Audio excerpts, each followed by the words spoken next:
ഇന്നത്തെ നമ്മുടെ സ്പെഷ്യൽ ചക്ക കൊണ്ടുള്ള ഒരു പലഹാരമാണ്. അത് ഇന്ന് നമ്മൾ ഉണ്ടാക്കാൻ പോകുന്നത് ഇത്രയും ക്രഞ്ചി ആയിട്ടുള്ള ചക്ക പഴംപൊരിയാണ്.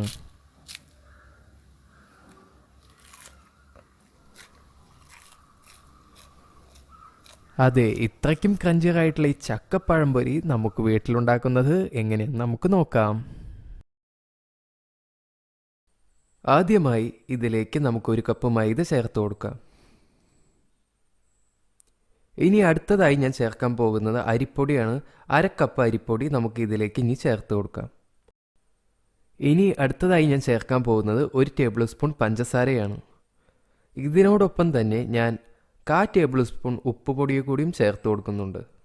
ഈ പഴംപൊരിക്ക് ഒരു നല്ല ഗോൾഡൻ കളർ കിട്ടുന്നതിനായി ഞാൻ ഇതിലേക്ക് 1/4 ടേബിൾ സ്പൂൺ മഞ്ഞൾപ്പൊടി ചേർത്ത് കൊടുക്കുന്നു. അവസാനമായി ഇതിലേക്ക് ഞാൻ 1/4 ടേബിൾ സ്പൂൺ ബേക്കിംഗ് സോഡയാണ് ചേർത്ത് കൊടുക്കുന്നത്. ഇപ്പോൾ നമ്മുടെ ഡ്രൈ ഇൻഗ്രീഡിയൻസ് എല്ലാം റെഡി ആയിട്ടുണ്ട്.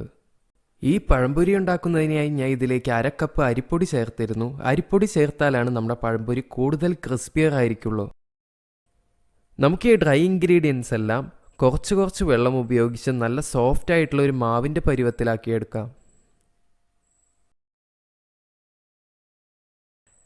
ഞാൻ ഇതിലേക്ക് കുറച്ച് വെള്ളം ചേർത്ത് കൊടുക്കുന്നതിൻ്റെ കാരണം നമുക്ക് ഈ മാവിൻ്റെ കൺസിസ്റ്റൻസി നിലനിർത്തുന്നതിനായിട്ടാണ്.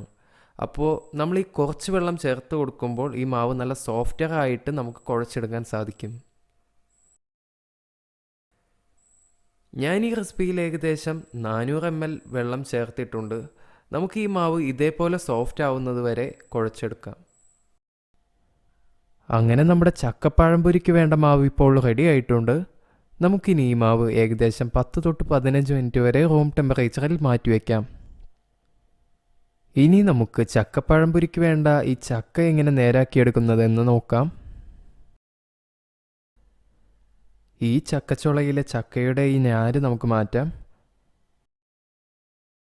ഇനി നമുക്ക് ഇതിൻ്റെ അകത്തെ ചക്കക്കുരു മാറ്റാം. അതിനുവേണ്ടി ഞാനിവിടെ ചെറിയൊരു കത്തി ഉപയോഗിച്ച് ഇതൊന്ന് ചെറുതായി ഒന്ന് ചീന്തിയിട്ട് നമുക്ക് ഇതിൻ്റെ ചക്കക്കുരു മാറ്റിവെക്കാം.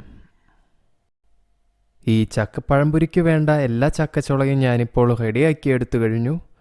ഇനി നമുക്ക് ഈ ചക്കപ്പഴംപൊരി ഉണ്ടാക്കുന്നതിലേക്ക് കടക്കാം. ഞാൻ ഇതിലത്തെ ഒരു ചുളയെടുത്ത് നമുക്ക് ഉണ്ടാക്കി വെച്ചിരുന്ന ഈ മാവിലേക്ക് ഒന്ന് നന്നായി ഒന്ന് മുക്കിയെടുക്കാം. ഇനി ഇത് നമുക്ക് ഈ തിളച്ച വെളിച്ചെണ്ണയിലേക്ക് മെല്ലെ ഓരോന്നോരോന്നായി ചേർത്ത് കൊടുക്കാം. നമ്മൾ ഈ ചക്കപ്പഴംപൊരി ഉണ്ടാക്കുമ്പോൾ അതല്ല നമ്മൾ എന്ത് വറുത്തെടുക്കുമ്പോഴും പ്രത്യേകം ശ്രദ്ധിക്കേണ്ട കാര്യം നമ്മൾ ഫ്ലെയിം ലോയിലിട്ടിട്ട് വേണം എല്ലാം വറുത്തെടുക്കുവാൻ. അങ്ങനെ നമ്മുടെ ചക്കപ്പഴംപൊരിയുടെ ഒരു സൈഡ് നല്ലൊരു ഗോൾഡൻ ബ്രൗൺ ആയിട്ടുണ്ട്. അതുകൊണ്ട് നമുക്ക് ഇതൊന്ന് ചെറുതായി ഒന്ന് മറിച്ചിടാം.